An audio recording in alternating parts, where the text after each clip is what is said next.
শুরু করি। দেখো, এইচএসসিতে যে বাংলা দ্বিতীয় রয়েছে, সেই বাংলা দ্বিতীয়তে তোমাদের অনেকগুলো টপিক আছে। কথাগুলো কিন্তু খুব মনোযোগ সহকারে শুনবে। আমি যে কথাগুলো বলতেছি খুবই গুরুত্বপূর্ণ, কিন্তু প্রত্যেকটা কথাগুলো খুব ভালো করে শুনবে এবং আমি কি বলি সেটা ফলো করবে। দেখো, এইচএসসিতে বাংলা দ্বিতীয় তোমাদের A+ পাওয়া একবারে পুরা ইজি। কেন বলি? কারণ এইচএসসিতে যে বাংলা দ্বিতীয় থেকে যে তোমাদের কোশ্চিনগুলো হয়, এই কোশ্চিনগুলো বেশিরভাগই মানে 90 থেকে 95% তোমার বিগত সালের কোশ্চিনগুলো থেকে রিপিট হয়। কথা কি বুঝছো আমার? কেন বলছি যে বাংলা দ্বিতীয় থেকে A+ পাওয়া অনেক ইজি?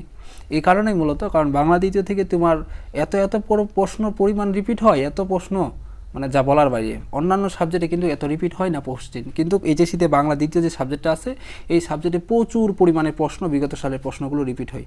যার কারণে এই যে বাংলা দ্বিতীয় যে রয়েছে এইচএসসি, এই দ্বিতীয়তে মানে সকলে ইজিলি এখানে A+ তুলতে পারি এই বাংলা দ্বিতীয় যে সাবজেক্ট আছে, এই সাবজেক্টে।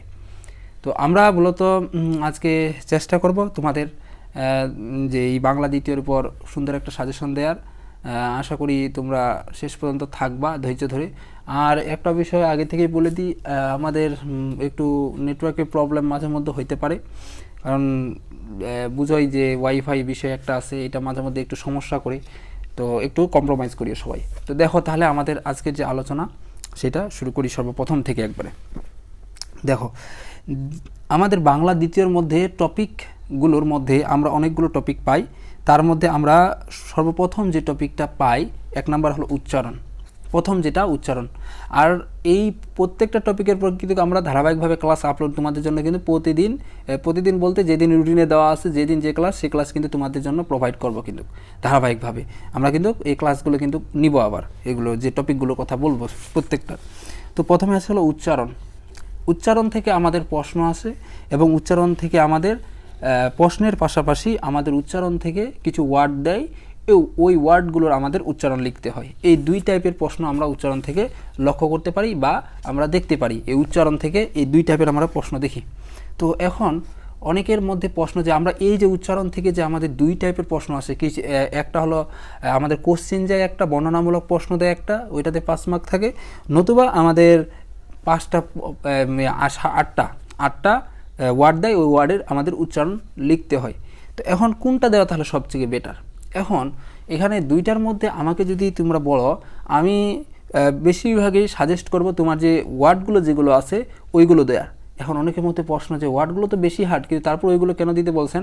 ওইগুলো এ কারণে দিতে বলছি যে ওইগুলো যদি তোমার সহিশুদ্ধ হয়, যদি তোমার মধ্যে কনফিডেন্স থাকে, আত্মবিশ্বাস থাকে যে তুমি এগুলো সহিশুদ্ধভাবে উত্তর করতে পারবা, এগুলোর মধ্যে কোনো ভুল হবে না, তুমি একবারে অ্যাপ্রোপ্রিয়েট অ্যান্সার করবা, তখন তুমি সেগুলো অ্যান্সার করবা। যদি ওইগুলোর মধ্যে তোমার বিশ্বাস না থাকে যে না এটা হবে না, আমি মনে হয় পারি না, আমার এই যে বিভিন্ন ধরনের ওয়ার্ডগুলোর ক্ষেত্রে যে হসন্ত দিতে হয়, কোথায় দিব এটা খুব একটা বুঝতে পারি না, এই বিষয়গুলো যখন আবার যার মধ্যে আছে সে বুঝতে পারে না, সে আবার এগুলো দেওয়ার দরকার নেই। উচ্চারণের যে ওয়ার্ডগুলো যেগুলো দেওয়া থাকে, ওয়ার্ডগুলো থেকে যে আমাদের উচ্চারণ লিখতে বলে, এটা দেওয়ার দরকার নেই। বিষয়টা তো বুঝতে পারছো? কার জন্য তাহলে অ্যাপ্রোপ্রিয়েট এই 5টা যে ওয়ার্ড লিখতে হয়, কার জন্য অ্যাপ্রোপ্রিয়েট না সেটা কিন্তু বলে দিলাম। এখন তুমি যদি মনে করো যে তুমি পারবা, একবার কনফার্ম পারবা, তবেই তুমি উচ্চারণের ক্ষেত্রে ওই 8টা ওয়ার্ডের মধ্যে 5টা ওয়ার্ডের তুমি উচ্চারণ লিখবা। এখন তোমার মধ্যে যদি কনফিউশন থাকে, তোমার মধ্যে যদি আত্মবিশ্বাস না থাকে এবং তুমি যদি ভালোভাবে অ্যাপ্রোপ্রিয়েটভাবে শিখে না দাও, তাহলে তুমি ওইটা দেওয়ার দরকার নাই। তুমি একটা কাজ করবা, তুমি ওইটার পরিবর্তে তুমি প্রশ্নটা খুব ভালোভাবে পড়ে যাবা। প্রশ্ন বেশি পড়তে হবে না উচ্চারণের ক্ষেত্রে। আমি তোমাদের বলে দিচ্ছি কী কী প্রশ্নগুলো পড়বা। আমি সবগুলো কিন্তু তোমাদের সাজেশনের মতো একটা সাজেশন করে দিচ্ছি একবারে, যেগুলো থেকে পরীক্ষায় সব থেকে বেশি আসবে আমি ওই প্রশ্নগুলো তোমাদের বলে দিচ্ছি, এগুলো তোমরা নোট করে নিতে পারো। যদি প্রশ্নগুলো পড়ো, প্রশ্নগুলোর মধ্যে 3 থেকে 4টা প্রশ্ন পড়লেই হয়ে যাবে। আমি তোমাদের দেখাই দিচ্ছি, তোমরা এগুলো বাসায় পড়বা। আমরা কিন্তু এগুলো আলোচনা করব, জাস্ট তোমাদের শুধু বলেই দিচ্ছি তা না, এটা কিন্তু প্রত্যেকটার পর আমরা ধারাবাহিকভাবে ক্লাস নেব, তোমাদের ক্লাস প্রোভাইড করব। দেখো, উচ্চারণের মধ্যে তাহলে প্রথম যেটা আমরা দেখি, প্রথমটা হলো উচ্চারণের রীতি কাকে বলে, এটা, এবং উচ্চারণে বাংলার উদাহরণসহ বাংলা উচ্চারণের 4টা কি 5টা নিয়ম। এই প্রশ্নটা বিভিন্নভাবে আসছে। যেমন তোমাকে এই প্রশ্নটা আবার অন্যভাবে যেভাবে আসছে যে বাংলা উচ্চারণে যে কোনো 5টা নিয়ম উদাহরণসহ লেখো, বা বাংলা উচ্চারণে 5টা নিয়ম লেখো, এভাবে বিভিন্নভাবে কিন্তু এই প্রশ্নটা আসছে। এটা কিন্তু অনেকবার আসছে, ওই জন্য বলছে এই প্রশ্নটা সবচেয়ে বেশি ইম্পর্টেন্ট, বেশি মানে বিভিন্নভাবে এই প্রশ্নটা আসছে। এটা একটা গেল প্রশ্ন। 2 নম্বরে যে প্রশ্নটা ইম্পর্টেন্ট উচ্চারণের মধ্যে, সেটা হলো বাংলায় অধ্বনি উচ্চারণের যে কোনো 5টা নিয়ম উদাহরণসহ লেখো, এইটা ইম্পর্টেন্ট। তারপর হলো বাংলায় এ ধ্বনি উচ্চারণে যে কোনো 5টি নিয়ম উদাহরণসহ লেখো, এটা গেল 3 নাম্বার। এই 3টা প্রশ্ন সব থেকে বেশি ইম্পর্টেন্ট, মানে এই 3টা প্রশ্ন তুমি করবাই করবা। এই 3টা প্রশ্ন থেকেই প্রতিবারেই প্রশ্ন দেয়, তবে তোমার বাকি কিছু এক্সট্রা আরও করে রাখতে হবে। মানে এই 3টা থেকে দেওয়ার সম্ভাবনা 90%, এই 3টা প্রশ্ন থেকে, এই 3টা কোশ্চেন থেকে দেওয়ার সম্ভাবনা 90%। আর বাকি আমাদের যে, আরেকবার বলে দিই, যেহেতু অনেকে নতুনভাবে যুক্ত হয়, বুঝতে পারে না, আরেকবার বলে দিই, এবার শেষ বলে দিব প্রশ্নগুলো। প্রশ্ন 3টা কি? 1 নাম্বার হলো প্রথমে উদাহরণসহ 5টা উচ্চারণের যে নিয়ম, সেই নিয়মটা। 2 নম্বরে হলো বাংলায় স্বরধ্বনি উচ্চারণের 5টা নিয়ম। 3 নাম্বার হলো বাংলা এ ধ্বনি উচ্চারণের 5টি নিয়ম। এই ছিল মূলত 3টা প্রশ্ন। এই 3টা প্রশ্ন করলে তুমি একটা না একটা কমন পেতে পারো, মানে পেতে পাওয়ার সম্ভাবনা 100% আর কি বলা চলে। তো এরপরে আমরা এখানকার মধ্যে যে আরেকটা বিষয় আছে তোমাদের বলছিলাম, সেটা হলো কি উচ্চারণের মধ্যে ওয়ার্ড থাকে 8টার মধ্যে আমাদের 5টার উচ্চারণ লিখতে হয় সহিশুদ্ধভাবে। তো 5টার যে উচ্চারণ সহিশুদ্ধভাবে লিখতে হয়, ওইটার জন্য আমরা কি করবো এখন দেখো। ওইটার জন্য আমরা ধারাবাহিকভাবে তোমাদের ক্লাস নেব। আমি জাস্ট একটা চার্ট দিব, এভাবে কিন্তু কেউ পড়ায় নাই, তোমরা নিজেরা লক্ষ্য করবা। আমি যখন পড়াবো দেখবা আমি জাস্ট একটা চার্ট দিব সুন্দর করে, ওই চার্টটা তুমি পড়বা। ওইটা যদি তুমি পড়তে পারো, ভালোভাবে শিখতে পারো, তুমি দেখবা তুমি ওইটার বাইরে উচ্চারণের কোনো কিছুই পাচ্ছ না। মানে ওইটা যদি তুমি ভালোভাবে শিখতে পারো, দেখবা যে উচ্চারণের প্রত্যেকটা বিষয়ে আঙ্গাআঙ্গিভাবে, মানে যেভাবে হোক ওইটার সাথে তুমি কানেক্টেড পাবাই, ওই যে চার্ট যেটা দিব আর কি। তো উচ্চারণ অনেক সহজ, অনেক ইজি। তো আমি যেভাবে জাস্ট পড়াবো তোমরা এভাবে ফলো করতে থাকো। যদি এভাবে ফলো করো, দেখবা যে তোমার কাছে এটা পানি হয়ে গেছে একবারে পুরোপুরি। মানে উচ্চারণের আমরা যেভাবে পড়ি বাস্তবে ওভাবে পড়লে কিন্তু তুমি পারবে না। তুমি দেখিও, আমি যখন এই উচ্চারণে ক্লাসটা নেব, ক্লাসটা নেওয়ার পর তারপর তুমি যখন নিজে উচ্চারণ সলভ করতে বসবা, দেখবা এত ইজি উচ্চারণ। কারণ পড়ার ধরন আছে, আমরা যেভাবে পড়ি নর্মালি এভাবে পড়লে তুমি কিন্তু উচ্চারণ পাবা না, তোমার জন্য অনেক কষ্টসাধ্য হয়ে যাবে। তো আমি সেই প্রসেসটা তোমাদের দেখাই দিব পরবর্তী ক্লাসে। আজকে জাস্ট সাজেশনটা দিচ্ছি। দেখো, এটা ছিল আমাদের হলো উচ্চারণটা মূলত আমরা এভাবে কভার করার চেষ্টা করব। এবং তোমাদের তো বললাম যে 3টা প্রশ্ন খুব ভালোভাবে শেষ করবা, এবং বাকি উচ্চারণটা কীভাবে পড়তে হয় আমি কিন্তু সেটা কিন্তু একটা ক্লাসের মাধ্যমে সেই উচ্চারণটা কিন্তু তোমাদের বিস্তারিতভাবে একবার আলোচনা করে দিব, যাতে তোমরা সহজে বুঝতে পারো যে আমাদের উচ্চারণ কীভাবে পড়া লাগে এবং কীভাবে পড়লে আমরা পরীক্ষায় ইজিলি কমন পাবো। এরপর আমাদের 2 নম্বর প্রশ্নে যেটা আছে সেটা হলো বানান। এই প্রশ্নটা এত টপিকটা, মানে যেটা আছে বানান, এত ইম্পর্টেন্ট। কারণ তুমি এটা যদি ভালোভাবে শেষ করো ভাই, এটা তুমি এমন কোনো জায়গা নাই যে পাবে না।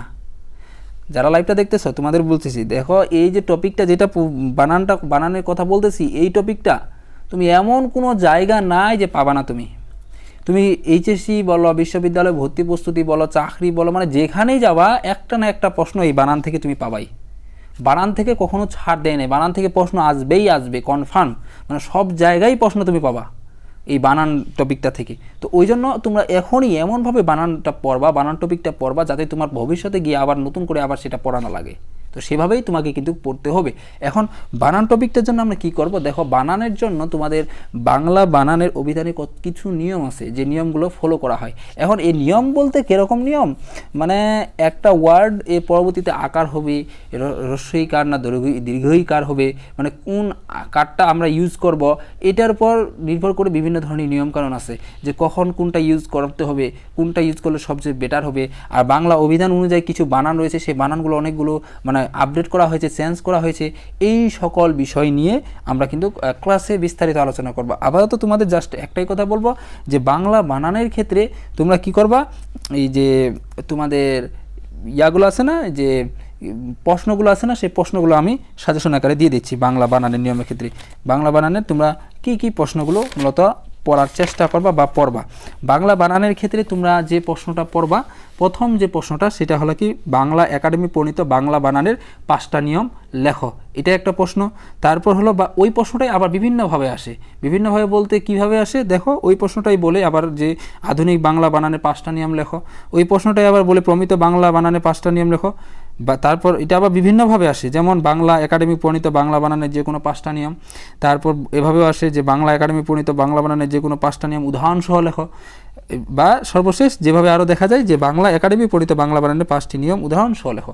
এভাবে বিভিন্নভাবে কিন্তু একই প্রশ্ন কিন্তু ওইটা বিভিন্ন ধাঁচে বিভিন্নভাবে আসে, কিন্তু উত্তর কিন্তু একটাই হবে, উত্তর ওই একটাই উত্তর দিতে হবে আমাদের। মানে বাংলা বানানের যে নিয়ম যে কোনো 5টা, তুমি যে কোনো 5টা নিয়ম দিলেই তোমার অ্যান্সার কারেক্ট হয়ে যাবে। কিন্তু এভাবে মূলত আমাদের এগুলো অ্যান্সার করতে হয়। মানে এটা ছিল আমাদের বাংলা বানানের, এবং এখান থেকেই আমরা সব থেকে বেশি প্রশ্ন আসতে দেখি এই বাংলা বানানের ক্ষেত্রে। মানে এইটা সব থেকে বেশি ইম্পর্টেন্ট।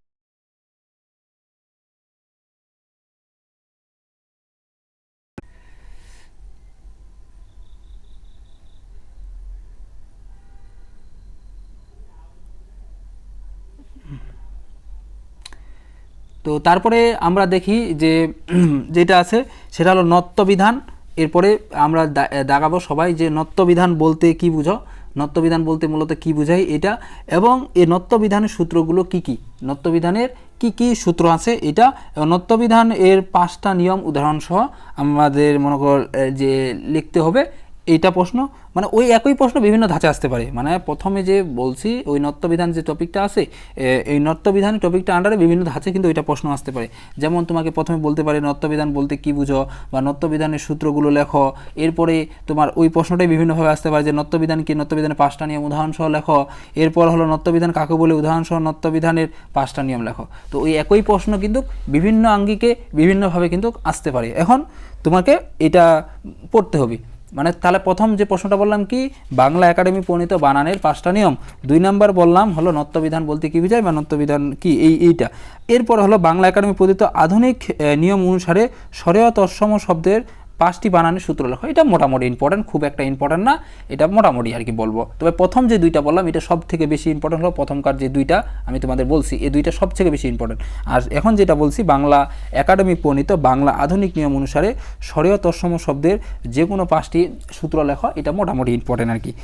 তো এই ছিল তোমাদের বানানের সাজেশন, যে বানানের প্রশ্নগুলো কি কি পড়বা। এখন বানানের ওয়ার্ডগুলোর ক্ষেত্রে আসি, ওয়ার্ডগুলো আমরা কিভাবে পড়ব।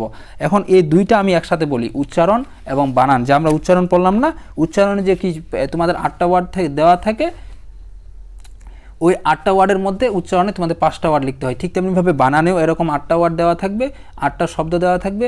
ওই 8টা শব্দের মধ্যে তোমাকে 5টা শব্দ কিন্তু লিখতে হবে। তো এখন এটা কারা লিখতে পারবে বা কারা করতে পারবে, যারা এই কাজটা করবে। কি কাজটা, তোমার জন্য শর্টকাট যেটা ট্রিক্স বলি, তুমি যদি বিগত কি বলছি খুব ভালো করে কিন্তু শুনো, তুমি যদি বিগত যে সালগুলো আছে কোশ্চিনগুলা ভালোভাবে শেষ করো এই যে উচ্চারণ এবং বানানের, তাহলে দেখবা ঘুরে ঘুরে ঘুরে ঘুরে ওইগুলো রিপিটেড। আমি নিজে পরীক্ষা দিছি ভাই, আমার নিজের A+ ছিল বাংলাতে, আমি নিজেই দেখছি এটা যে কীভাবে বাংলা দ্বিতীয়তে প্রশ্ন আছে। আমার ওগুলো পুরোপুরি এই যে 30 মার্ক যে থাকে গ্রামাটিক্যাল অংশটা পুরোপুরি 30 মার্কই কমন ছিল। মানে পুরো একবারে 30 মার্কই কমন, কোনো কিছু বাদ নাই, সবগুলো কমন, মানে প্রায় সব কমন ছিল। জাস্ট এই যে কয়েক জায়গায় শুধু আমার বানান মানে লেখার যে লিখছিলাম, লেখার কারণে 2 মার্ক মনে হয় কাটা গেছিলো, 2 মার্ক না 3 মার্ক জানি এরকম, মানে বানানগুলো ভুল হয়েছিল। মানে লেখা লাগে একটা, লিখে ফেলছি, মানে আকার উসুকার দীর্ঘকার এগুলোর মধ্যে মানে ভুল ছিল আর কি।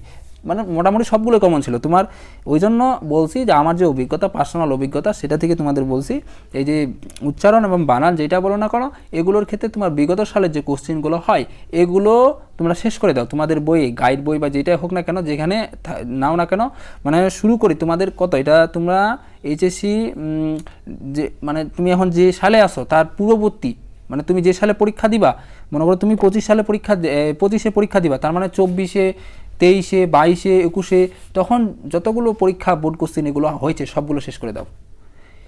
অ্যাটলিস্ট তুমি 3 বছরে শেষ করবা, সবচেয়ে বেশি ভালো হয়। ওইখানে বইয়ে তোমার যতগুলো বিগত বছরে আছে সবগুলো শেষ করে দাও, সব থেকে বেস্ট হয়। কারণ সবগুলো যদি তুমি শেষ করতে পারো, দেখবা যে ওইগুলোর বাইরে আর নাই, ওইগুলোই বারবার ওইগুলোই ঘুরে ঘুরে আসে। এভাবে পড়লে দেখবা যে তোমার কমন পাওয়ার সম্ভাবনা 100%, মানে কমন পড়বে একবার গ্যারেন্টি। ওই জন্য বলছি তোমাদের যে আমার কথাগুলো খুব ভালো করে শোনো এবং কি বলি এটা প্রসেসটা ফলো করো। এভাবে যদি তুমি ফলো করতে পারো তাহলে দেখবা যে ইজিলি কিন্তু তোমার বাংলা দ্বিতীয়তে A+ চলে আসবে, কেউ তোমার কিন্তু মানে থামাইতে পারবে না বাংলা দ্বিতীয়ের ক্ষেত্রে। এবং শর্টকাট যেটা ট্রিক্স, যেটা আবারও বলতেছি যে বাংলা দ্বিতীয় শুধু এই 2টা নিয়মের ক্ষেত্রে নাই, নিয়মের ক্ষেত্রে যে এই নিয়মটা বরাদ্দ তা না, বাংলা দ্বিতীয় ফুল বইটার ক্ষেত্রে তোমরা যদি বিগত সালের কোশ্চেনগুলো 3 থেকে 5 বছরে খুব সুন্দরভাবে কমপ্লিট করো, দেখবা যে ঘুরে ঘুরে ঘুরে ঘুরে বারবারই ওই একই প্রশ্ন রিপিটেড হয়। তোমরা বিগত সালে যখন কোশ্চেনগুলো সলভ করবা তোমরা নিজেরাই দেখবা যে একই মানে প্রশ্ন বারবার ঘুরে ঘুরে আসছে বিভিন্ন বোর্ডে, এটা কিন্তু তোমরা লক্ষ্য করবা। তো এরপরে আমাদের দেখো একটু নেটওয়ার্কের সমস্যা হয় মাঝে মধ্যে। তো এরপরে দেখো, এরপরে আমাদের যে টপিকটা আছে তা হলো 3 নম্বরের টপিক, সেটা হলো ব্যাকরণিক শব্দশ্রেণী। তো এই ব্যাকরণিক শব্দশ্রেণীর মধ্যে আমাদের যে বিষয়গুলো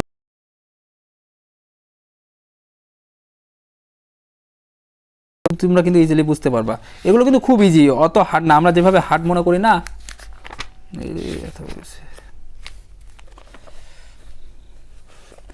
আমরা যেভাবে বাস্তবে হার্ড মনে করি অতটা কিন্তু হার্ড না। কিন্তু এই জিনিসগুলো কিন্তু অনেক সহজ এবং অনেক ইজি, কিন্তু জাস্ট আমরা পড়ি কঠিনভাবে, যার কারণে কিন্তু আমাদের কাছে কঠিন মনে হয়। তো আমি যেভাবে বলতেছি এভাবে পড়ো, দেখবা যে অনেকটা ইজি হয়ে গেছে তোমাদের কাছে। তো দেখো যে ব্যাকরণিক শব্দশ্রেণী 3 নম্বর যেটা রয়েছে, এগুলোর মধ্যে যে টপিকগুলো তোমরা পড়বা, এবং এটা তোমরা প্রশ্ন আকারেও পড়বা, এমনিতেও পড়বা। কেন? কারণ এখানকার এই 3 নম্বর টপিকে বিশেষ করে যে প্রশ্নটা তোমরা পড়বা, ওই প্রশ্নটা যদি তোমরা না পড়ো তাহলে কিন্তু তুমি কিন্তু যে একটা 2টা অপশন থাকে, অর থাকে অথবা থাকে না, ওই অথবা যেটা থাকবে ওইটা কিন্তু উত্তর করতে পারবা না। আমার কথা কি বুঝতে পারছো? আমি কি বোঝাতে চাচ্ছি, যে তোমরা যদি মনে করো এই প্রশ্ন না পড়ো, যে প্রশ্নটা বলবো এটাই বারবার পরীক্ষায় আসে, এটা যদি না পড়ো তাহলে কিন্তু তুমি ওইটা বুঝবে না। তো ওই জন্য প্রশ্নটাও তোমাকে এখানে পড়তে হবে মাস্ট। যদি না পড়ো তাহলে কিন্তু তুমি এই অর আরেকটা অপশন থাকে ওইটা কিন্তু বুঝবে না। তো দেখো তাহলে তুমি যেভাবে পড়বা যে ব্যাকরণিক শব্দশ্রেণী বিষয়টা কিভাবে পড়বা, দেখো আমি দেখানোর যদি ট্রাই করি একটু। দেখি ক্যামেরা কোয়ালিটি একটু দুর্বল হয়ে গেছে আমাদের, একটু ভালো করা যায় কি না। এখন কি ঠিক আছে ক্যামেরা কোয়ালিটি? তখন একটু কেমন জানি লাগতেছিল।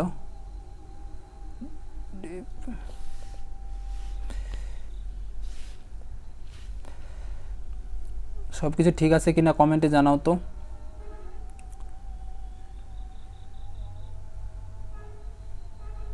এটা দিয়ে এটা থাক, এটাতে ভালো দেখাই, স্পষ্ট দেখা যায়। তো দেখো আমরা তাহলে যেখানে আলোচনা করতেছিলাম, দেখো তো ব্যাকরণিক শব্দশ্রেণী।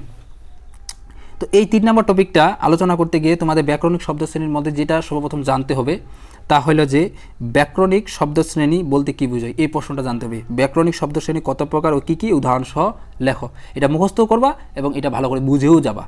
তারপর এরপর হলো বাংলা ভাষায় শব্দশ্রেণী কয়টি ভাগে ভাগ করা হয়েছে, উদাহরণ সহ আলোচনা করো। এই প্রশ্নটা মুখস্থ করবা, কিন্তু মাস্ট বি। আবার বলছি, এই প্রশ্নটা মুখস্থ করবা, কারণ এই প্রশ্নটা তুমি মুখস্থ করলে একসাথে 2টা কাজ হয়ে যাবে। তুমি এই যে যেটা প্রশ্ন থাকে ওই প্রশ্নের উত্তর দিতে পারবা, অথবা অর দিয়ে তোমার যে বিভিন্ন কোশ্চেনগুলো থাকে ওই কোশ্চেনগুলো তুমি ইজিলি অ্যান্সার করতে পারবা। তো এখন তোমাকে 2টাই করে যেতে হবে। এখন পরীক্ষায় যদি না আসে তখন তোমার কিন্তু যেন তুমি মুশকিলে না পড়ে যাও, যেন অন্য সহযোগিতা না লাগে, তুমি যেন নিজেই সব কিছু অ্যান্সার করতে পারো, এভাবে পড়বা। তো ব্যাকরণিক শব্দশ্রেণীর মধ্যে আমরা যেটা জানি, বিশেষ্য, বিশেষণ, সর্বনাম, অব্যয়, ক্রিয়া, ক্রিয়া বিশেষণ, যোজক, অনুসর্গ, আবেগ শব্দ, এগুলোই মূলত ব্যাকরণিক শব্দশ্রেণীর মধ্যে থাকে। এখন এই যে আমরা এগুলো পড়লাম না, বিশেষ্য, বিশেষণ, সর্বনাম, অব্যয়, ক্রিয়া, আবেগ শব্দ, তা ক্রিয়া বিশেষণ, অনুসর্গ, তো এই বিষয়গুলাই তোমাকে যেখানে পড়ানো হবে সেইটা হলো তোমার এই যে অর যে অথবা যে আছে, সেই অথবাই আবার এই সবগুলো বিষয় তোমার কাজে লাগবে। কিভাবে কাজে লাগবে দেখো, অর বা অথবাই তোমার একটা অনুচ্ছেদ, এটা কিন্তু অর বা অথবাই 2টা কিন্তু জিনিস থাকতে পারে। একটা হলো অনুচ্ছেদ আকারও তোমার থাকতে পারে, অর বা অথবাই প্রশ্নটা সেটা সরাসরি তোমাকে প্রশ্নও করতে পারে। তোমরা যদি 3 নম্বর টপিকটা বের করো, যদি দেখো সেখানে তোমাদের বলতে পারে যে, যদি একটা উদাহরণ দিই, যে যদি অনুচ্ছেদ আকারে দেয়, যে অনুচ্ছেদ আকারে কীভাবে দিল, যে বলবে যে নিচের অনুচ্ছেদ হতে 5টি বিশেষণ নির্বাচন করো। তো একটা প্যারা দিবে যে এরকম বলবে যে সকালে মা তার ঘুমন্ত শিশুকে জাগিয়ে গরম দুধ খাওয়ালেন। এই যে একটা মনে করো লাইন বললাম, আরও পেসেজে বড় আছে কি, জাস্ট একটা লাইন বললাম, এরকম তোমাকে একটা পেসেজ দিবে। এই পেসেজ থেকে তোমাকে 5টা বিশেষণ নির্বাচন করতে হবে। এটা একটা প্রসেস থাকতে পারে। বা আরেকটা প্রসেস তোমাকে যেটা থাকতে পারে, যে বলবে যে মনে করো 8টা তোমার সেন্টেন্স দিবে, ওই 8টা সেন্টেন্সের মধ্যে তোমাকে যে কোনো 5টা সেন্টেন্সের মানে ব্যাকরণিক শব্দশ্রেণী নির্ণয় করতে হবে। অর্থাৎ তোমাকে বললো 1 নম্বরে মনে করো পহেলা বৈশাখ বাঙালিদের উৎসবের দিন। এখানে যে পহেলা বৈশাখ আছে, এই পহেলা বৈশাখটা কী? এটা কি noun, pronoun, adjective, verb, adverb না কি, না ক্রিয়া বিশেষণ, কোনটা? এখন তোমাকে কিন্তু উত্তরে লিখতে হবে। যেহেতু পহেলা বৈশাখ এটা একটা নাম, তার মানে এটা হলো নাউন অর্থাৎ বিশেষ্য। এভাবে কিন্তু তোমার উত্তর করতে হবে। মানে তোমরা সবসময় অলওয়েজ চেষ্টা করবা এই যে এই বিশেষ করে এইটা দেওয়ার, যে যেটা প্যারা আকারে থাকে না, পেশেজ আকারে থাকে না, এমনিতে থাকে, এইটা দেওয়ার। তবে তোমাদের দুইটাই খুব ভালোভাবে শিখতে হবে, কারণ এই দুইটার মধ্যে কোনটাতে পরীক্ষা দিবে কোনো কিন্তু ঠিক ঠিকানা নাই। ওরা বেশিরভাগ সময় কিন্তু, যদিও এটা এই যে যেটা 8টা থাকে, 8টার মধ্যে 5টা উত্তর দিতে হয় বাক্যগুলো, এইটা সব বেশিরভাগ সময় দেয়, পেসেজটা একটু কম দেয়। তবে তোমাদের সবগুলো শিখে যেতে হবে যাতে তোমরা ধরা না খাও। তো এই ছিল মূলত আমাদের ব্যাকরণিক শব্দ শ্রেণী এই টপিকটা, এটা এইভাবে করতে হয়। আর এগুলো প্র্যাকটিস করতে হয় জাস্ট বিগত সালে কোশ্চেন। কী বলছি? জাস্ট বিগত সালের শুধু প্রশ্নগুলো, বিগত সালে যে প্রশ্নগুলো হয় কোশ্চেনগুলো, এগুলো জাস্ট শুধু প্র্যাকটিস করতে, আর কিচ্ছু লাগবে না ভাই, কিচ্ছুই লাগবে না তোমাকে বলছি। ওইগুলো যদি তুমি প্র্যাকটিস করে যাও, বারবার এই কথা কেন বলছি বিগত সাল, কারণ বিগত সাল থেকে তুমি হুবহু রিপিট পাবা, মানে 100% রিপিট পাবা। তুমি বিগত সাল করে যাবা, 100% রিপিট পাবা। ওই জন্য এইটা মাথায় অবশ্যই রাখবা যে বিগত সালের কোশ্চেন ছাড়া তোমার বাংলা দ্বিতীয়তে কিন্তু ভালো নাম্বার তোলা কঠিন হয়ে যাবে।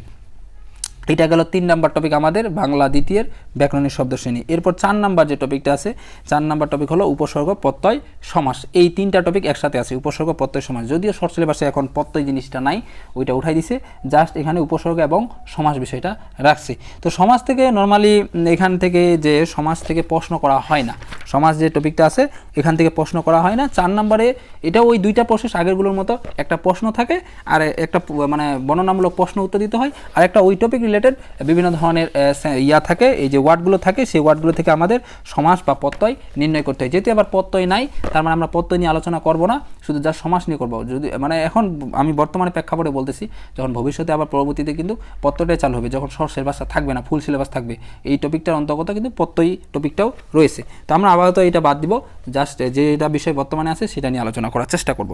তো দেখো এখানে উপসর্গ এবং সমাস, তোমাদের এখান থেকে যে বিষয়টা সবচেয়ে বেশি যায় সেটা হলো প্রশ্নটা যে শব্দ, মানে এই টপিক থেকে যে প্রশ্নটা মানে সব থেকে বেশি দেয় সেটা হলো শব্দ গঠন বলতে কী বোঝায়, বাংলা শব্দ গঠনের উপায়সমূহ কী কী।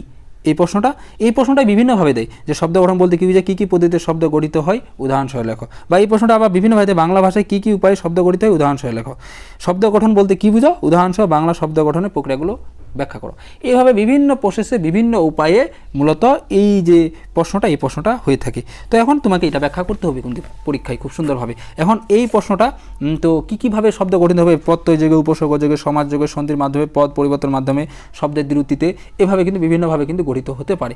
আর একটা অবশ্যই যখন প্রশ্ন উত্তর দিবা, সাথে যেইটাই উদাহরণ দিবা, যেইটাই লিখবা, সেটার একটা সাথে উদাহরণ দেওয়ার চেষ্টা করবা। যেই লেখো, যেমন প্রত্যয় যোগে লিখলো, প্রত্যয় যোগে এখন শব্দ কীভাবে গঠন করি, এটা লেখার পর একটা উদাহরণ দিবা, 2টা উদাহরণ দিবা, এরকম প্রত্যেকটার ক্ষেত্রে উদাহরণ দিবা। শুধু এই প্রশ্নের ক্ষেত্রে যে বলতেছে তা না, প্রত্যেকটা প্রশ্নের ক্ষেত্রে যখনই প্রশ্ন লিখবা উদাহরণ দেওয়া দেবার চেষ্টা করবা। উদাহরণ যদি না দাও তাহলে কিন্তু নাম্বার পাবা না।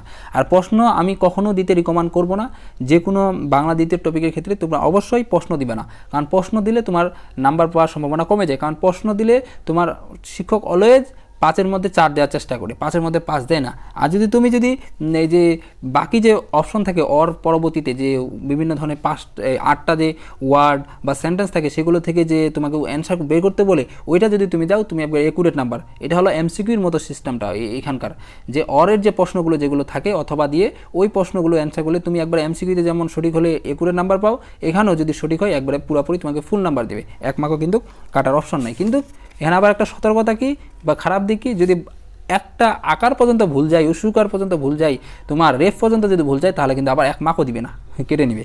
এইটা একটা খারাপ দিক, বা এটা অনেকে ওভারকাম করতে পারে না। এটা গেল একটা প্রশ্ন।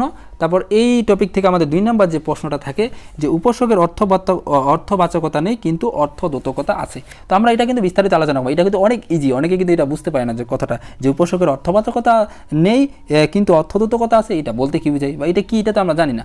তো আমরা যখন এটা ক্লাস নিব সমাসের উপর, উপসর্গের উপর, তোমাদের একবারে বিস্তারিতভাবে কোনো কিছু, এটা এই যে এই প্রশ্নটা, আর এটা অনেক ইজি কিন্তু একবারে, তোমরা কিন্তু তার উপর বুঝো না, এই বিষয়টা একবারে তোমাদের বিস্তারিতভাবে আলোচনা করে দেবো, কোনো সমস্যা নেই, শেষ পর্যন্ত তোমরা থাকো।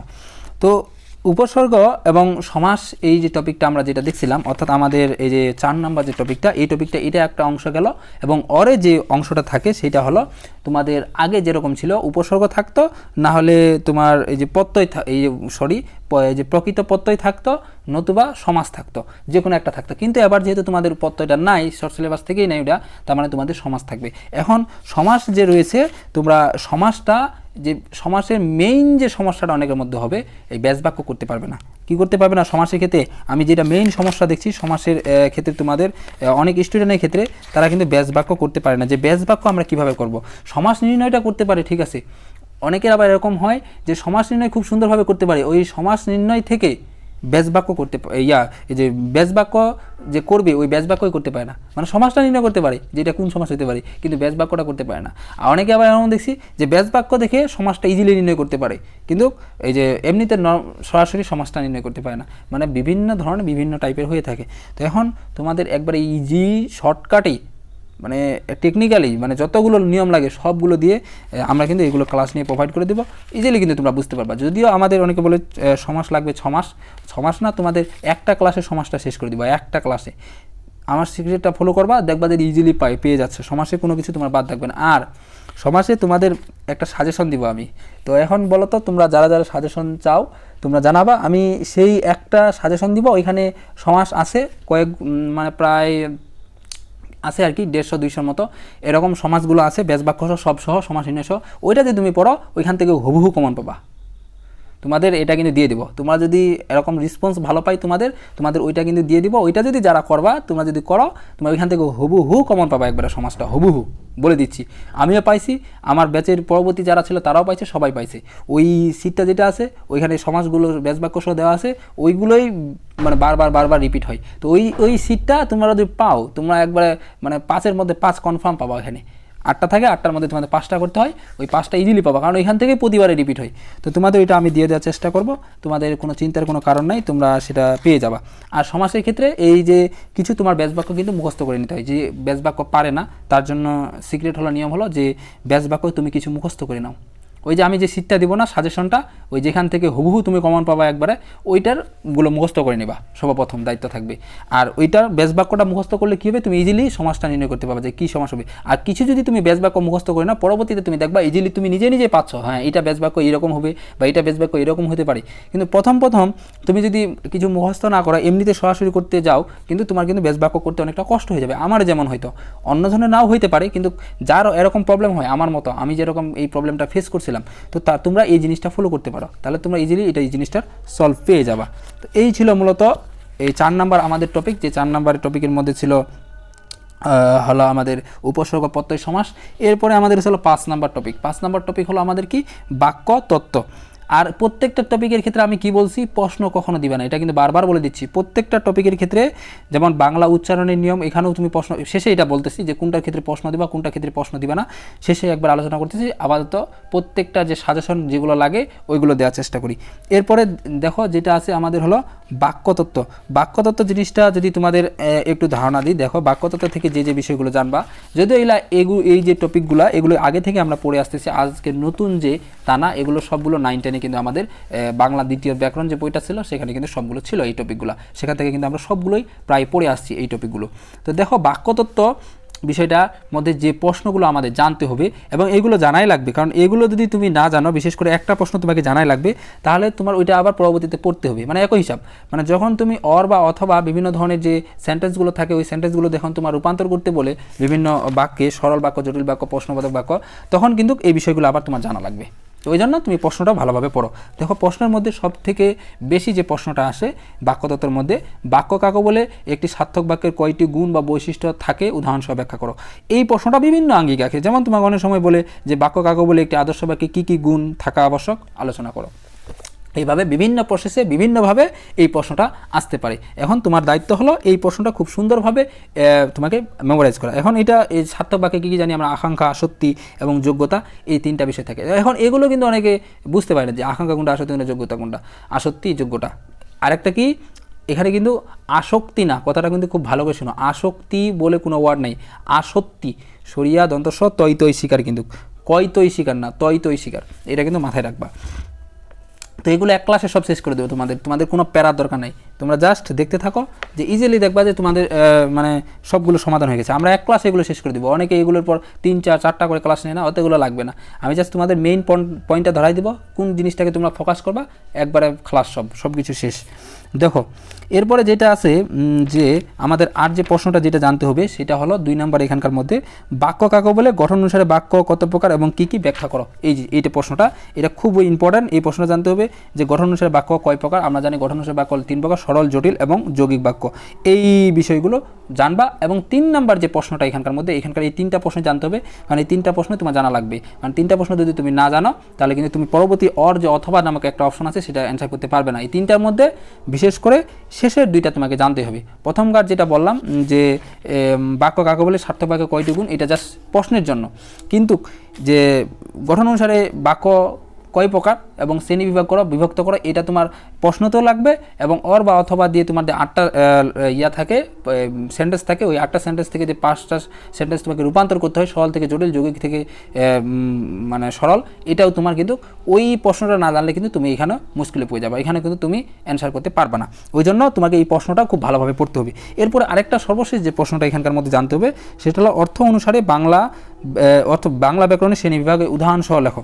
মানে অর্থগতভাবে বাক্যের অর্থগতভাবে বাক্যের শ্রেণীবিভাগ বিস্তারিতভাবে আলোচনা করো। অর্থগতভাবে কী কী বাক্য হতে পারে, মানে অর্থ অনুসারে বাক্য কী কী প্রকারভেদ হতে পারে। যেমন একটা নির্দেশমূলক বাক্য, তারপরে জিজ্ঞাসা বাক্য বা যেটাকে আমরা বলি প্রশ্নবোধক বাক্য, তারপরে অনুজ্ঞাসূচক বাক্য, ইচ্ছা প্রকাশক, তারপর হলো কার্যকারণার্থক, তারপর হলো সংশয়বাচক, তারপর হলো আবেগসূচক। এইরকম বিভিন্ন ধরনের কিন্তু বাক্য হতে পারে আমাদের এই যে অর্থগতভাবে বাক্য। আর গঠন অনুসারে বাক্য হলো 3 প্রকার, সরল, জটিল, যৌগিক। তো এখন এই বিষয়গুলো কিন্তু জানতে হবে, কারণ তোমার এগুলো রূপান্তর করতে বলবে। যেমন বলবে তোমাকে নির্দেশমূলক থেকে জিজ্ঞাসামূলক বাক্যে রূপান্তর করো, এভাবে কিন্তু তোমার বলে পরীক্ষায় আসে কিন্তু এভাবে। তো এখন এই জন্য এই 2টা খুব ভালোভাবে পড়তে হবে। এবং আমি তোমাদের এগুলো সব শেষ করে দিব, কোনো চিন্তার কারণেই। তোমরা জাস্ট আমাদের সাথে থাকো। আমরা কিন্তু এই লাইভ ক্লাসের মাধ্যমে তোমাদের একবারে চাহিদা অনুযায়ী যেটুকু দরকার আমরা জাস্ট সেটুকুই তোমাদের সমাধান করে দেবো, একবারে পুরাই একবারে শেষ করে দেবো। এক ক্লাসে তোমাদের এগুলো সব খতম করে দেবো একবারে।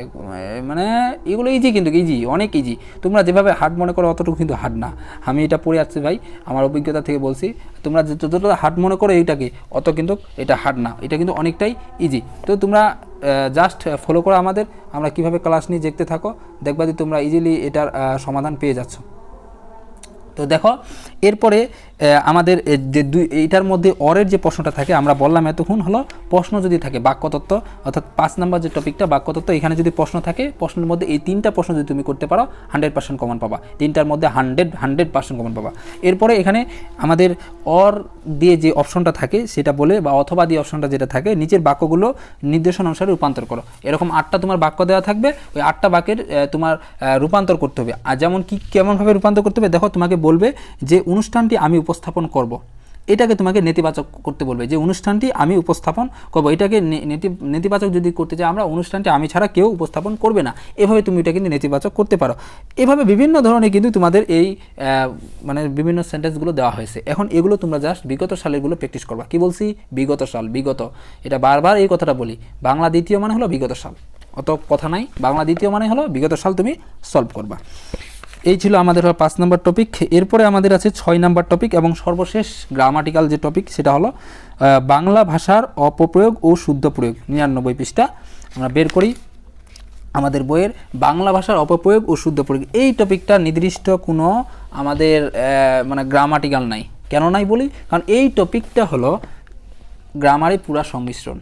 কেন বলি? কারণ তোমার একটা সেন্টেন্সে কোথায় ভুল হচ্ছে, কোথায় কি আমরা ইউজ করতেছি, ওইটা কি অ্যাপ্রোপ্রিয়েট হচ্ছে কি না, এটা কি মূলত এটা গ্রামাটিক্যাল পুরো গ্রামারটাকে একটা বোঝাচ্ছে না। মানে একটা সেন্টেন্স মনে করো লিখলাম আমি, তো ওই সেন্টেন্সটা ঠিক আছে কি না, ওইটা কোথায় ভুল হলে কেন ভুল, এটা পুরো পুরো যে গ্রামারটা আছে সেটাকে ইঙ্গিত করতেছে না। পুরো গ্রামারটাকে কেন্দ্র করেই তো মূলত এই টপিকটা আলোচনা। তো ওই জন্য এই বাংলা ভাষার অপপ্রয়োগ ও শুদ্ধ প্রয়োগ এই টপিকটা জানার জন্য বা বোঝার জন্য আমাদের অবশ্যই পুরো গ্রামার যে আছে বাংলা ব্যাকরণ, এটা সম্পর্কে কিন্তু ধারণা থাকা লাগবে।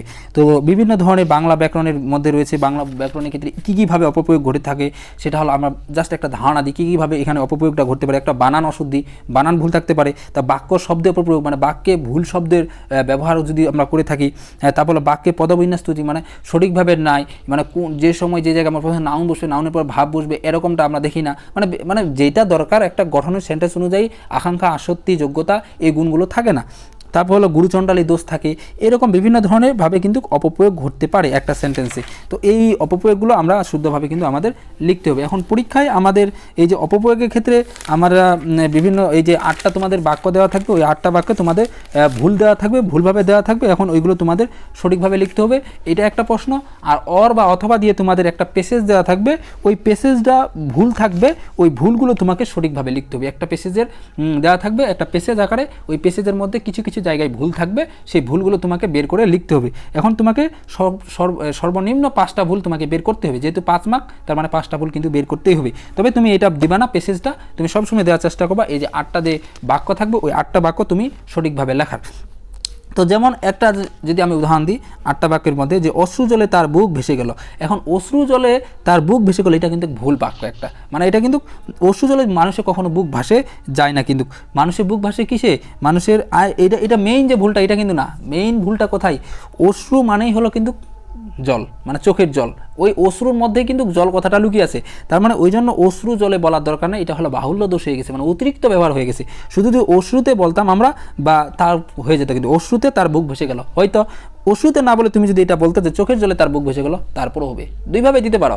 কিন্তু এখানে অশ্রু জলে দ্বারা এটা বাহুল্য দোষ বোঝায়, মানে অতিরিক্ত বোঝায়। তো এই জন্য আমরা এটাকে এই যে এভাবে না লিখে আমরা বলবো এটা চোখের জলে তার বুক ভেসে গেল, বা লিখবো যে অশ্রুতে তার বুক ভেসে গেল। এই দুইভাবে কিন্তু আমরা লিখতে পারি, ইজি, অনেক ইজি, কিন্তু এগুলো হার্ড না, এগুলো তোমাদের কিন্তু খুব ইজিভাবে আমরা শেষ করে দেবো। যেমন আরেকটা আছে একের বোঝা দশের লাঠি, এটা কি ঠিক আছে? না, কারণ এটা উল্টা হয়ে গেছে। আমাদের বলতে হবে কি দশের লাঠি একের বোঝা, এই জিনিসটা এভাবে তোমাদের বিভিন্নভাবে কিন্তু থাকবে।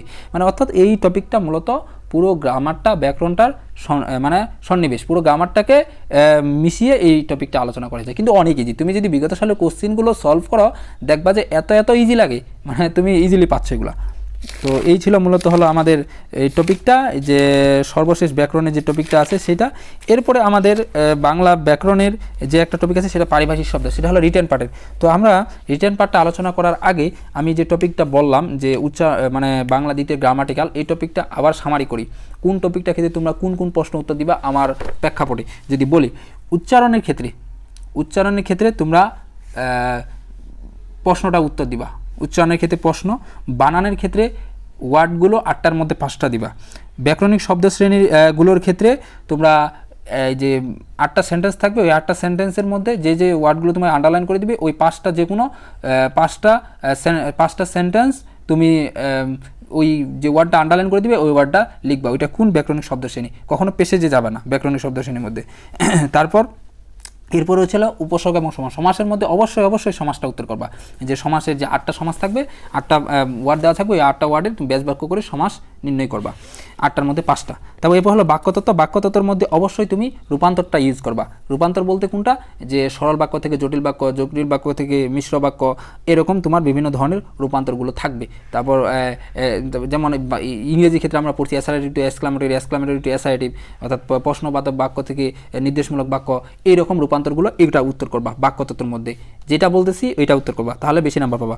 তারপর বাংলা ভাষা অপপ্রয়োগ ও শুদ্ধ প্রয়োগের মধ্যে 8টা সেন্টেন্স থাকবে, ওই 8টা সেন্টেন্সের মধ্যে তুমি 5টা সেন্টেন্স শুদ্ধভাবে লিখবা।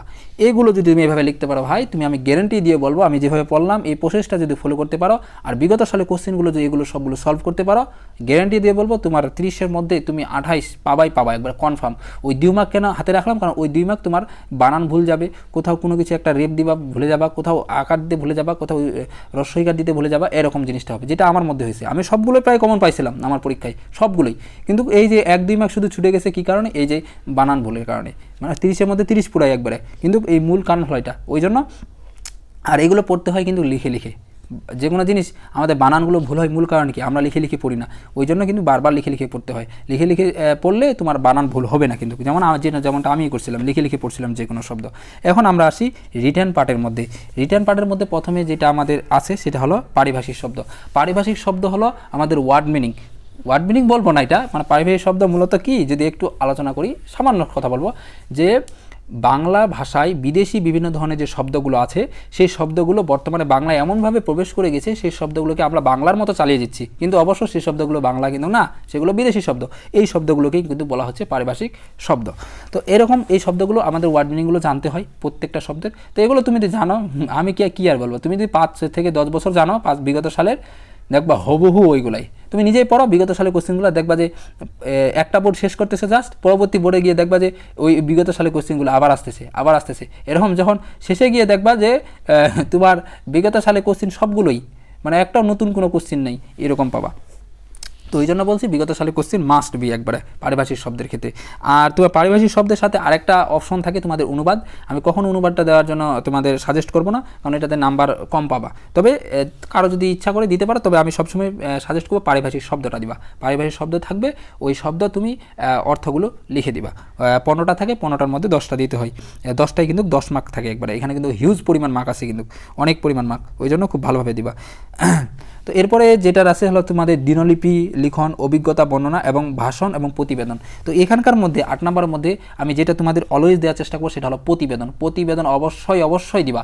এখন এই প্রতিবেদনে আমাদের কিন্তু 2 ধরনের নিয়ম আছে। একটা হলো প্রাতিষ্ঠানিক প্রতিবেদন আছে, আর একটা হলো তোমার হলো বিভিন্ন ধরনের সংবাদপত্র প্রকাশের জন্য প্রতিবেদন। এই 2 ধরনের প্রতিবেদন পরীক্ষায় আসে। তোমাকে বলে দেয় না যে কোথায় এটা প্রকাশ করবে, জাস্ট বলে যে প্রতিবেদন রচনা করো। এখন তুমি কিন্তু বুঝতে পারো না যে এটা সংবাদপত্র হবে নাকি প্রাতিষ্ঠানিক হবে। তো এটা অনেক ইজি, এটার পর জাস্ট একটা ক্লাস নিব, তোমাদের প্রতিবেদন একবারে খতম করে দেবো। মানে প্রতিবেদনটা এত সোজা, মানে যেভাবে বাস্তবে আমরা পড়ি এভাবে না। তোমাদের আমি একবারে সুন্দরভাবে চার্ট করে দেখাই দিব যে প্রাতিষ্ঠানিক প্রতিবেদনের ক্ষেত্রে তুমি কোন কোন বিষয় লক্ষ্য করবা, আর যখন তুমি ইয়ার প্রতিবেদন দেবা সংবাদপত্রের প্রকাশের জন্য, তখন যে বিষয়গুলো লক্ষ্য করবা, যখনই এই বিষয়গুলো লক্ষ্য করতে পারবা, তখন সেটা সেই প্রতিবেদনে অন্তর্ভুক্ত হবে। যদি আরেকটা প্রতিবেদন আছে সেটা হলো ব্যক্তিগত প্রতিবেদন, কিন্তু এটা পরীক্ষায় আসে না, পরীক্ষায় এই 2টাই সবচেয়ে বেশি দেয়। তো এটা অনেক ইজি, তোমাদের কিন্তু একবারে আমি ঝালাপালা করে শেষ করে দিব। আর পরীক্ষায় আসলে তুমি এটাই দিবা। অনেকে দিনলিপি দেয়, দিনলিপির চেয়ে আমি অবশ্যই বলবো তোমার প্রতিবেদন দিবা। যদি এটা একটু হার্ড কঠিন আছে, অনেকের কাছে মনে হয় কঠিন, কিন্তু তোমার প্রতিবেদন দিবা, নাম্বার বেশি পাবা। এরপরে দেখো, এরপরে আমাদের আছে হলো, আমরা এগুলো কিন্তু প্রত্যেকটা কিন্তু ক্লাস নিব বিস্তারিত, তোমাদের বলে দিই যে দিনলিপি কীভাবে লিখবা, প্রতিবেদন কীভাবে লিখবা, অভিজ্ঞতা বর্ণনা কীভাবে লিখবা, ভাষণ কীভাবে লিখবা, প্রত্যেকটার পর কিন্তু সেপারেট ক্লাস থাকবে। আমরা জাস্ট আপাতত আজকে বেসিক, যেহেতু প্রথম ক্লাস বাংলা দ্বিতীয়ের পরে, আজকে মূলত বেসিক তথ্যগুলো দেওয়ার চেষ্টা করতেছি। দেখো এরপরে আমাদের যেটা আছে 9 নম্বরের টপিকের মধ্যে, সেটা হলো কি বৈদ্যুতিক চিঠি, খুদে বার্তা, পত্র লিখন এবং আবেদনপত্র। এই 3টা আমাদের 4টা আছে। 4টা টপিকের মধ্যে আমাদের পরীক্ষায় আবেদনপত্র বেশিরভাগ সময় আসে, এবং তার সাথে আমাদের খুদে বার্তা আছে। খুদে বার্তা বা বৈদ্যুতিক চিঠি, যেটাকে ইমেল বলি, এটা আসে কিন্তু। তো আমরা এটাতে চেষ্টা করব খুব ভালোভাবে লেখার, যাতে আমাদের মানে সমস্যা না হয়। এবং আমরা যদি ইমেল পড়ে ইমেল দেবো, অনেক সময় খুদে বার্তা পড়ে, খুদে বার্তা কোনটা? খুদে বার্তা হলো মোবাইলে যে আমরা SMS দিই না, এই SMS-টা। তবে আমরা অবশ্যই সাজেস্ট করবো যে এই যে খুদে বার্তা, এটা যদি পরীক্ষায় পড়ে এটা না দেওয়াই সব থেকে বেশি শ্রেয়। কারণ খুদে বার্তাতে অনেক কম কথা লিখতে হয়, মানে কম কথা অনেক। তুমি খুদে বার্তা তোমার 5 মিনিটও লাগবে না, তুমি যদি পরীক্ষা দিতে বসো 5 মিনিটের মধ্যে শেষ হয়ে যাবে। তো এটা দিও না, এটা দিলে টিচার কম নাম্বার দেয়। তার মধ্যে মানে একটু হলেও মেন্টালিটির মধ্যে এটা কাজ করে যে কম লিখছে, তার মানে কম নাম্বার দিই, একটু না একটু হলেও কাজ করে কিন্তু এটা। তো এই জন্য খুদে বার্তাটা তোমার দিবা না, যে পরীক্ষায় পড়ে তোমরা দিবা বৈদ্যুতিক চিঠি, যেটাকে ইমেল বলি, এবং তোমরা পত্র লিখন মধ্যে দিবা, পত্র লিখন বা আবেদনপত্র, এই 3টার মধ্যে যে কোনো একটা কিন্তু দিবা। এগুলো দিলে তোমরা বেশি নাম্বার পাবা। আর এটা প্রত্যেকটা প্রসেস আমরা বিস্তারিত ক্লাসের মধ্যে আলোচনা করব। তো এরপরে আমাদের 10 নম্বর টপিকের মধ্যে যেটা আছে সেটা হলো কি সারাংশ, সারমর্ম এবং ভাব সম্প্রসারণ। তো আমরা কোনটা অ্যান্সার করবো এখানকার মধ্যে? 3টার মধ্যে সারাংশ, সারমর্ম অ্যান্সার করবো না। কেন? কারণ সারাংশ, সারমর্ম অ্যান্সার করলে তোমার এটা একবারে অ্যাপ্রোপ্রিয়েট হওয়া লাগবে। তুমি যদি অ্যাপ্রোপ্রিয়েট না হয়, তুমি কিন্তু নাম্বার পাবা না, নাম্বার কিন্তু তোমার অনেক কমাই দিবে। আর ভাব সম্প্রসারণ, এটা কিন্তু অ্যাপ্রোপ্রিয়েট লাগে না, এটা তোমার জাস্ট লিখতে হয়, ব্যাখ্যা বিশ্লেষণ করতে হয়, এবং এটা তোমরা 3 থেকে 4 পৃষ্ঠা বা আরও বেশি 5 পৃষ্ঠা লিখলে সবচেয়ে ভালো। এতটুকু পরিমাণ কিন্তু তোমরা লিখবা, কারণ এভাবে লিখলে তোমার নাম্বার পাওয়ার সম্ভাবনা সব থেকে বেশি, কারণ ভাব সম্প্রসারণে নাম্বার বেশি দেয়। তো এখন আমি যদি বলি যে সারাংশ, সারমর্ম, ভাব সম্প্রসারণের মধ্যে কোনটা লিখবা, অবশ্যই ভাব সম্প্রসারণ লিখবা। এটা লিখলে তুমি নাম্বার বেশি পাবা। এখন প্রত্যেকটা কিন্তু টেকনিক আছে, কীভাবে লিখলে, কোন প্রসেস লিখলে নাম্বার বেশি পাবো, এটা ক্লাসে বিস্তারিত আলোচনা করব। আবার তো জাস্ট কোনটা ইম্পর্টেন্ট, কোনটা বেশি লিখবা, কোনটা পরীক্ষায় লিখবা না, এটা বলতেছি।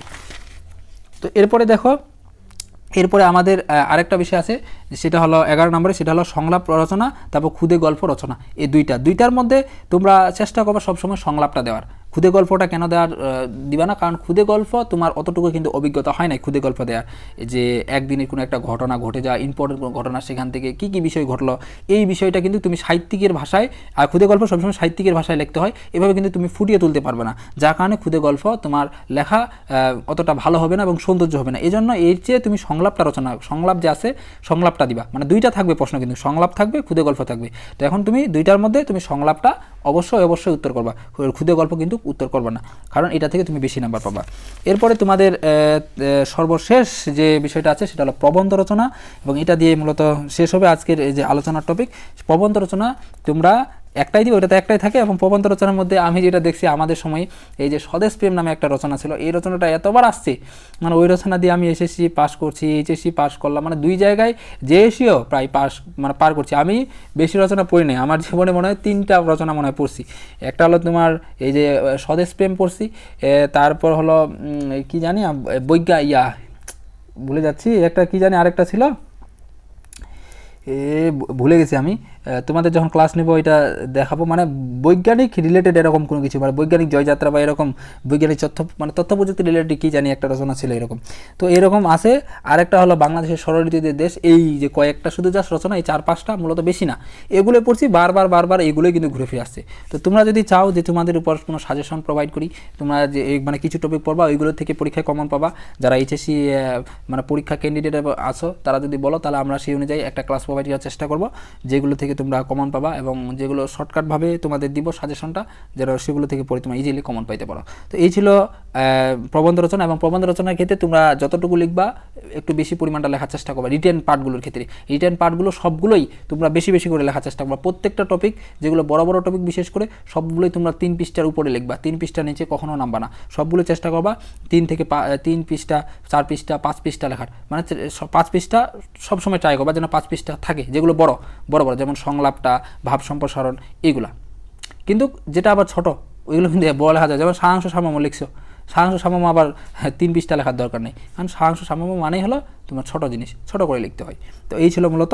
আর প্রবন্ধ রচনা যেহেতু এটা অনেক হিউজ মার্ক, 20 মার্ক, তার মানে তোমাদের 20 মার্কের জন্য প্রবন্ধ রচনা 20 পৃষ্ঠা প্রায় লিখতে হবে। 20 পৃষ্ঠা না লিখলে 15 পৃষ্ঠা কিন্তু লিখতেই হবে। অনেকে এটা বলবে যে বাপরে এতগুলো পৃষ্ঠা, তোমরা খবর নিয়ে দেখো তোমাদের যে বন্ধু বান্ধবের সাথে অনেকে আবার 30 পৃষ্ঠা, 40 পৃষ্ঠা, 50 পৃষ্ঠা পর্যন্ত লেখে এই রচনাটা, প্রবন্ধ রচনাটা। তো তোমরা চেষ্টা করবা অলওয়েজ বেশি না 20 পৃষ্ঠা করে লেখার, বেশি হলে বেস্ট, আরও যদি বেশি লিখতে পারো খুব ভালো, তবে চেষ্টা করবা 20 পৃষ্ঠা লেখা। এখন আরেকটা এখানে বিষয় হলো রচনার ক্ষেত্রে যে পয়েন্টগুলো যেগুলো দিবা রচনার ক্ষেত্রে, এই যে আমরা যেগুলোকে বলি যে হিডিং পয়েন্ট, মানে মূল যে পয়েন্টটা দিবা, মনে করো সূচনা, বর্ণনা, উপসংহার, এই যে এরকম বিভিন্ন ধরনের পয়েন্টগুলো দিবা না, যে স্বদেশপ্রেমের কারণ, স্বদেশপ্রেমের স্বরূপ, এই যে পয়েন্টগুলো দিবা, এই পয়েন্টগুলো সব থেকে বেশি দেওয়ার চেষ্টা করবা। যেহেতু 20 মার্ক, অলওয়েজ চেষ্টা করবা 20টার উপরে পয়েন্ট দেওয়ার। 20টা তো দিতে হবে মাস্ট, 20টা পয়েন্ট তোমাকে জমাইতে হবে যেভাবে হোক। এভাবে তোমরা যত বেশি পয়েন্ট দিবা তত বেশি নাম্বার পাবা। টিচার কখনো তোমার ভিতরে কী লিখছো দেখতে জীবনেও যাবে না, উনি দেখবে যে তুমি যে লিখছো তোমার লেখার মধ্যে কতগুলো পয়েন্ট আছে রচনার, এবং কয় পৃষ্ঠা লিখছো, এই জিনিসটা যা ওনারা হিসাবে রাখে। তো এই ছিল মূলত আমাদের বাংলা দ্বিতীয় ওভারঅল A to Z একবার আলোচনা। তো আমরা যেহেতু আজকে প্রথম ক্লাস ছিল, এই জন্য আমরা আজকে চেষ্টা করলাম তোমাদের বাংলা দ্বিতীয়র সম্পূর্ণ যে বইটার সাজেশন দেওয়ার, এবং এইচএসসিতে তোমরা বাংলা দ্বিতীয় কীভাবে পড়বা, কীভাবে পড়লে তোমরা ইজিলি বাংলা দ্বিতীয়তে এইচএসসিতে A+ নিয়ে উঠাইতে পারবা। এবং শর্টকাট সর্বশেষ একটাই সিক্রেট, বাংলা দ্বিতীয়ের ক্ষেত্রে এইচএসসির বিগত সালের কোশ্চিন যে খেয়ে ফেলতে পারবে তার বাংলা দ্বিতীয় A+ কেউ থামাইতে পারবে না, সে কনফার্ম A+ পাবে, গোল্ডেনও পাবে, বাংলার ক্ষেত্রে কোনো সমস্যা নেই, সে 90 আপ করে ফেলবে। আর বাংলা প্রথমে অনেক কম নাম্বার পাই, বাংলা দ্বিতীয়তেই কিন্তু 90 আপ করে, এটাই বাস্তব, কারণ বাংলা দ্বিতীয়তে তোমার নাম্বারটা একবার সরাসরি আসে এবং সময়ে প্রচুর পাই। তো আজকে পর্বটা এখানে তাহলে শেষ করতেছি, তোমাদের সাথে দেখা হচ্ছে আগামীকাল অপটিমিস্ট এডমিশন 1 নামক পেজে, এবং সেই পেজে আমরা তোমাদের সাথে এডমিশন রিলেটেড বাংলা দ্বিতীয় টপিক নিয়ে আলোচনা করব। তো ততক্ষণ পর্যন্ত সবাই ভালো থাকো, সুস্থ থাকো, আসসালামু আলাইকুম।